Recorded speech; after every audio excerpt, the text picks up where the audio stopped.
السلام علیکم، hope you all doing fine. آج ہمارے ساتھ ڈاکٹر کاظم شاہ ہیں، لنگوسٹکس ڈپارٹمنٹ کے سینئر پروفیسر، اور یہ ایک بہت اچھے ریسرچر ہیں اور انہوں نے اپنی فیلڈ میں تو ریسرچ کی ہی ہے، بٹ انہوں نے میڈیکل فیلڈ میں بھی بہت ریسرچ کی ہے.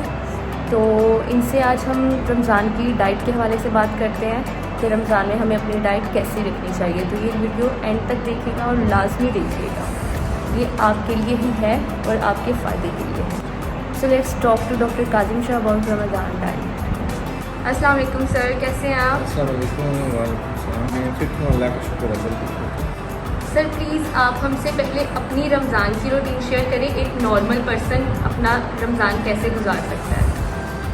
جب رمضان کی جو روٹین ہے نا، اس کو ہم دو طریقوں سے دیکھ سکتے ہیں، یا اس کو مینیج کر سکتے ہیں یا اس کو آرگنائز کر سکتے ہیں.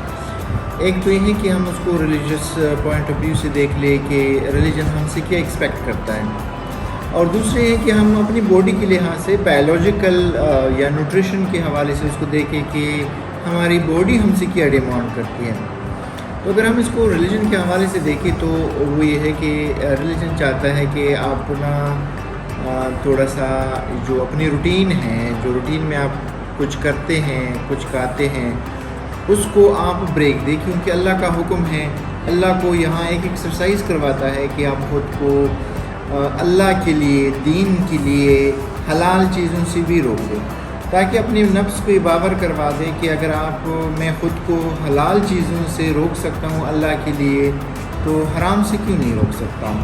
تو یہ اپنے نفس کے لیے ایک ایکسرسائز ہے جس میں آپ خود کو اللہ کے لیے ان چیزوں سے بھی روکتے ہیں جو روٹین میں، عام حالات میں آپ کے لیے حلال ہے. تو ایک تو اس کا ایک اسپریچول پوائنٹ آف ویو ہے.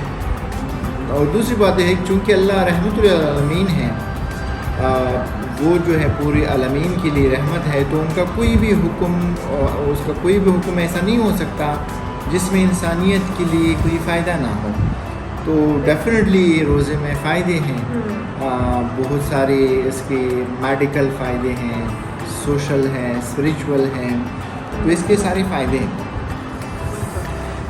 کہ ہماری باڈی جو ہے وہ پورا سال چل کے ایک مشین ہے. ہماری باڈی، یہ مشین پورا سال چل کے اس میں ویئر ٹیئر ہو جاتا ہے، اس میں کمزوریاں پیدا ہو جاتی ہے. تو تھوڑا سا باڈی کو ریسٹ دینا چاہیے تاکہ اس کی جو سیلز ہیں اس کی ریجنریشن کے لیے تھوڑا سا ٹائم ملے، ٹیشوز ریپیئر ہو جائے.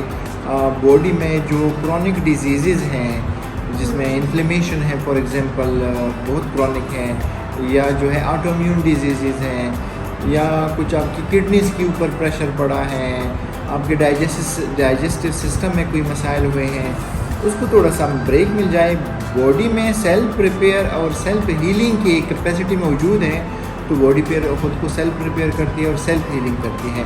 کہ جو چیز آپ زیادتی میں کھا رہے ہیں، فار ایگزامپل آپ زیادہ میٹھا کھاتے ہیں، کاربوہائیڈریٹ، چینی لیتے ہیں، اگر آپ اس کو بریک دے دیں، ریفائن فوڈز کھاتے ہیں، فیکٹری کی بنائی ہوئی چیزیں کھاتے ہیں، تو میرا روٹین یہ ہے کہ جو اللہ نے کہا ہے کہ آپ اس کو کیسے کریں اور اس کا فائدہ کیا، آبجیکٹو کیا ہے، اس کو میں مد نظر رکھتا ہوں. دوسرا جو پروسیس فوڈ ہیں، ریفائن فوڈ ہیں، کاربوہائیڈریٹس ہے، شوگر کی بنی ہوئی چیزیں ہیں، میدے کی بنی ہوئی چیزیں ہیں، میں اس سے خود کو بچاتا ہوں. کوشش کرتا ہوں کہ جو اللہ کی فیکٹری میں بنی ہوئی چیزیں ہیں، جس کو ہم آرگینک فوڈ کہتے ہیں، میں اس کی طرف چلا جاتا ہوں، وہ کھاتا ہوں. کاربوہائیڈریٹ، شوگر وغیرہ یہ سارے کچھ کم کر لیتا ہوں، پروٹین کا انٹیک زیادہ کر لیتا ہوں، اور ساتھ جو ہیلتھی فیٹس ہیں، جو اچھے فیٹس ہیں جس میں ہمارے پاس آرگینک فوڈ میں اویلیبل ہے، میں اس کا انٹیک بھی زیادہ کر لیتا ہوں. اور تو یہ میرا روٹین ہے. تو سر سحری میں کیا کرنا چاہیے کہ پیاس نہ لگے روزے دار کو؟ پیاس بہت لگتی ہے، اوپر سے گرمی اتنی زیادہ ہے، تو کیا ایسا کرنا چاہیے؟ لوگ دہی کا بہت بولتے ہیں. تو پہلی بات یہ ہے کہ ہمیں پانی کی ضرورت ہے. ہماری باڈی میں پانی کی کیپیسٹی کم ہو تو وہ فیل ہونا شروع ہو جاتے ہیں، مگر اس مشینری میں کچھ جگہ ایسے ہیں جہاں زیادہ پانی کی ضرورت ہوتی ہے. فار ایگزامپل ہماری ڈائجسٹو سسٹم کو پانی کی ضرورت ہوتی ہے.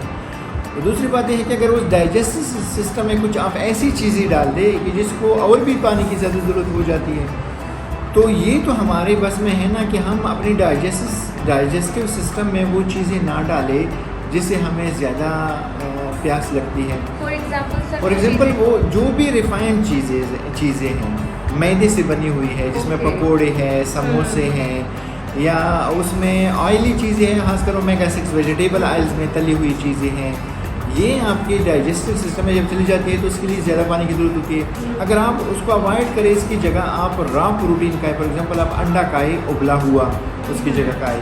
ایون آپ جو ہے آرگینک فوڈ کا، جس میں آپ نے دہی کا دیا، آپ نے دودھ کا استعمال کیا، تو یہ چیزیں کھائیں، آپ کو پیاس کبھی نہیں لگی، کیونکہ اس مشینری میں جب خوراک جاتی ہے، فوڈ جاتی ہے، تو اس میں اس کی ضرورت زیادہ ہوتی ہے. سر افطاری میں اکثر لوگ سموسے پکوڑے ان چیزوں کے بغیر تو رہتے ہی نہیں نا ہے رمضان میں. تو آپ کو کیا لگتا ہے، آپ جیسے بات کر رہے تھے کہ میدے میں وہ چیزیں ڈالو ہی نہ جو وہ ڈائجسٹ نہ کریں، جو جس میں آپ کو پانی کی زیادہ ضرورت پڑے، تو کیا افطاری میں بھی پھر وہ چیزیں ہمیں نہیں کھانی چاہیے؟ اچھا، اگر ہم افطاری کو اس طرح منا رہے ہیں جیسے لوگ مناتے ہیں کہ اس میں دونوں جو مقاصد ہیں اس کے روزے کے وہ ختم ہو جاتے ہیں. ایک تو اس کا اسپریچول مقصد یہ ہے کہ آپ خود کو روکے، اپنے ڈیزائرز پہ قابو کرے، قناعت پسندی کی طرف آ جائے، آپ جو ہیں صبر سے، تحمل سے کام لے لیں. وہ افطاری کے وقت ہم اس کا خاتمہ کر دیتے ہیں، وہ چیز نہیں رہتی. ہم ابنڈنس کی طرف جاتے ہیں، کثرت کی طرف جاتے ہیں، لالچ کی طرف جاتے ہیں، گریڈ کی طرف جاتے ہیں اس میں، تو جو روزے کا اسپریچول مقصد ہے وہ تو ختم ہو جاتا ہے. ایک تو یہ ہے. دوسری بات یہ ہے کہ روزے کا دوسرا مقصد یہ ہے کہ بایولوجیکل فائدہ ہو. تو جو ہم عام روٹین میں بھی اتنا کاربوہائیڈریٹ پروسیس فوڈ نہیں کھاتے، اتنا میدا نہیں کھاتے، روزے میں وہ کھانا شروع ہو جاتے ہیں، تو روزے کا بجائے فائدے کہ ہمیں نقصان شروع ہو جاتا ہے.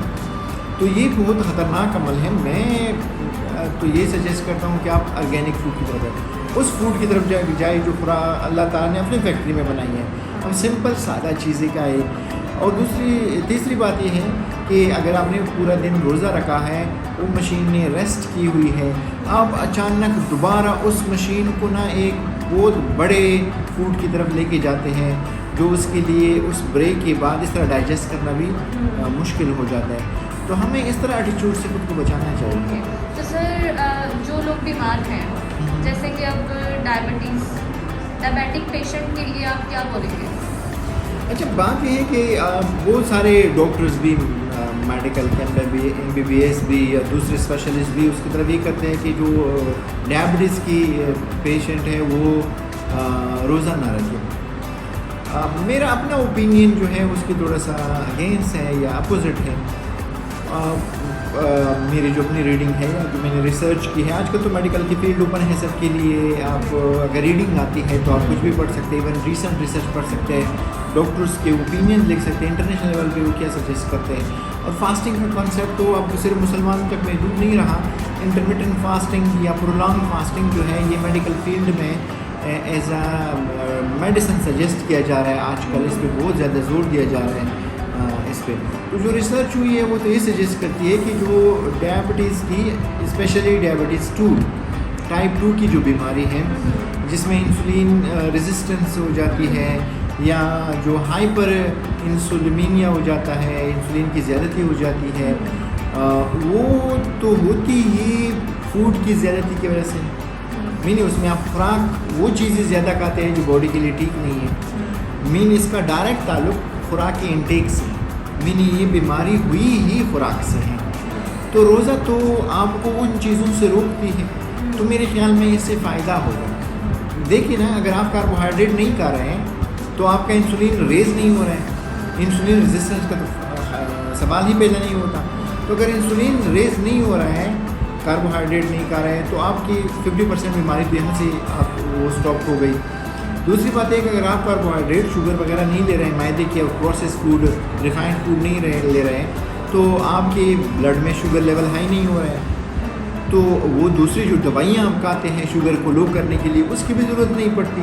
تو میں تو ہائیلی ریکمینڈ کرتا ہوں ان مریضوں کے لیے جو شوگر کی پیشنٹ ہے کہ وہ روزے کو رکھے.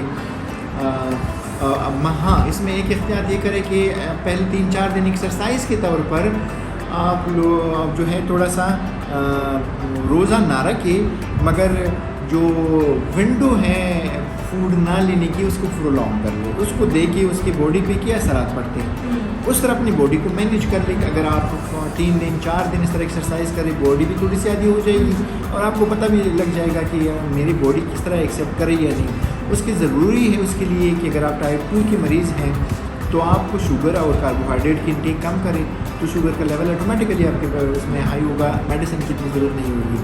اگر انسولین ریزسٹنس ہے تو آپ وہ فوڈ نہ کھائیں جس کے جو ہے جس سے انسولین ریز ہوتا ہے، یا جس کا انڈیکس ہائی گلیسیمک انڈیکس والے فوڈ جس کو کہتے ہیں اس کو اوائڈ کریں۔ تو اگر ڈائٹ کو مینیج کر لیں تو میرے خیال میں کوئی مسئلہ ہی نہیں ہے کہ آپ اپنا روزہ نہیں رکھ سکتے ہیں، یہ میں سجیسٹ کرتا ہوں۔